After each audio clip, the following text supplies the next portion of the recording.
This video is about a former New York Mets coach. I'll give you a second to try to guess who it is. I don't think you're going to get this one. You stumped yet? I'll just give it to you. This video is about former New York Mets 1965 spring training running coach, Jesse Owens. No, seriously, the Jesse Owens that was so good at running, he'd make even Keemstar back down. I'm fast as boy. He went absolutely nuts to butts in the 1936 Olympics. And before that, he did something that you've probably never heard of and is going to blow your mind harder than the Life Invader GTA mission. Hello?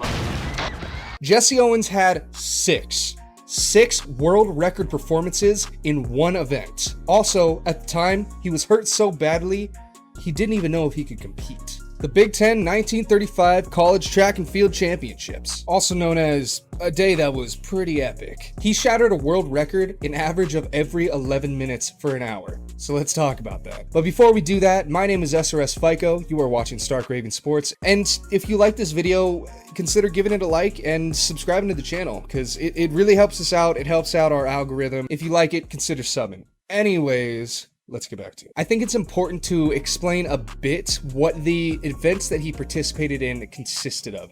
They were mostly running and jumping. I'd say nearly every person in the world has ran or jumped at some point in their life.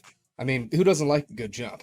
What am I even saying? Well, you're about to see a man who ran and jumped better than anyone in the history of the entire world up until this point. Oh, and he also did it when he felt like crap. It's the night of May 20th, 1935. Jesse Owens is a 21-year-old sophomore at the Ohio State University. He's at his dorm with some friends doing whatever the 1935 equivalent of doom scrolling and waiting for the inevitable collapse of society is, and they decide they're gonna do some messing around. And this messing around ends with Jesse falling down the stairs and hurting his back some fierce. As is what you risk when you fall down a flight of stairs in a college dorm in the 30s. With the track and field championship just 5 days away, I guess you could say he took it a step too far. Okay. We're all just having fun here, come on. May 25th rolls along, the day Jesse's supposed to take part in the events that are the subject of this video. By this time, his condition hadn't really improved much. It was so bad that his coaches said, hey, can we kind of see how hurt he is on an event-by-event basis? They were fine with that, so he shows up not even able to stretch to really start his day. That's not a good thing. At 3:15 p.m., with a bad back, no stretching, no anything really, he has to run the 100-yard dash. Half of the official timers read 9.3 seconds, which is a new world record, but they weren't gonna give it to him, and here's why. See, the rules were whoever ran the slowest time was gonna be the official time. So basically, if someone had started a timer 15 years ago, then it would have said it took them 15 years to run the 100-yard dash. What?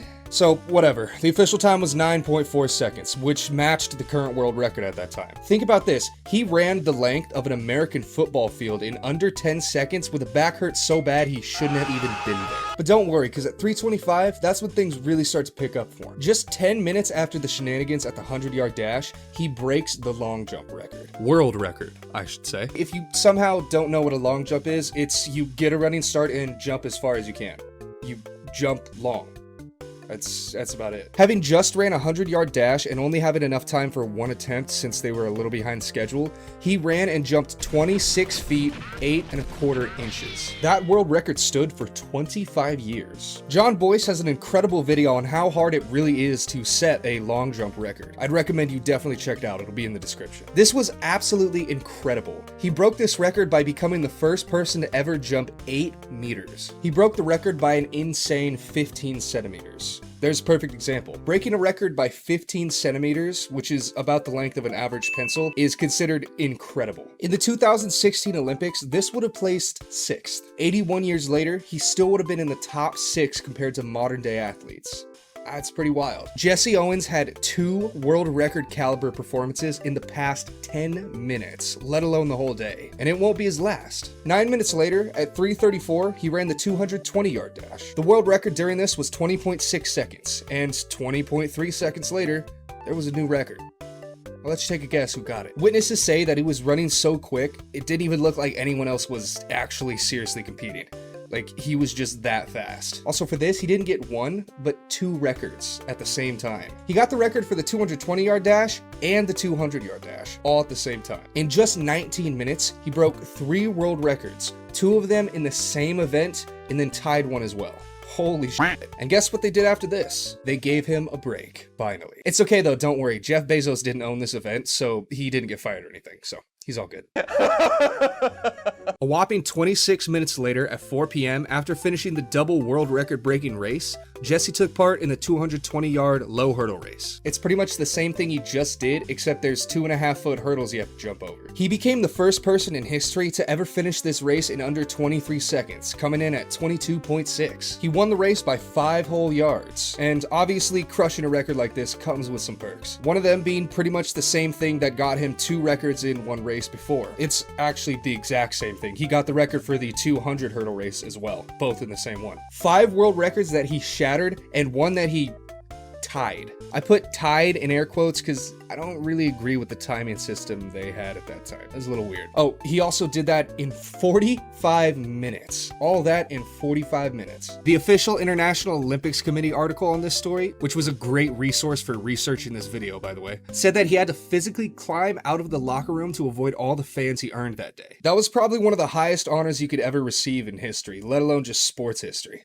Probably didn't help he had a bad back either. I can't imagine that went over too well. But for 1935, he never received any of the awards you would typically get for doing something as incredible as this. No presidential honors, no amateur athlete awards, none of that. And especially not the big payouts you normally would get for something like this. After breaking 5, possibly 6 world records in under 1 hour, Jesse would have to go on to race horses just to make money. A year later, his performance at the Olympics was monumental in the fight against racial injustice, and is still revered almost 90 years later. 20 years later, after this unbelievable afternoon, President Eisenhower honored Owens as an ambassador of sport, and another 21 after that, he would be given the Presidential Medal of Freedom, the highest honor an ordinary citizen can receive in the United States. It truly is a shame that it took that long for any of that to happen, but we hope this video sheds some more light on it if you didn't know this story, because it really is incredible. I'll give you one more final fact about those track championships just to close it out. Track and field events have individual scores and team scores. As anyone with even like, I don't know, a trillionth of a brain could guess, Jesse led all Ohio State participants in points. He scored 40 on that day. You have to figure Ohio State won the whole event too, right? No. UCLA scored 74.5 points. Ohio State finished in second place with 40 and a fifth. That means that of Ohio State's points, 40 of the 40.2, 99.5% of them were from one guy. One inhuman historical anomaly on a bad back that probably got even worse from having to carry the whole team. Matt, I think I finally found it. The 1935 Ohio State track and field team is the one who washed their superstar the most. They should have gone to super jail for that one. So that's about it.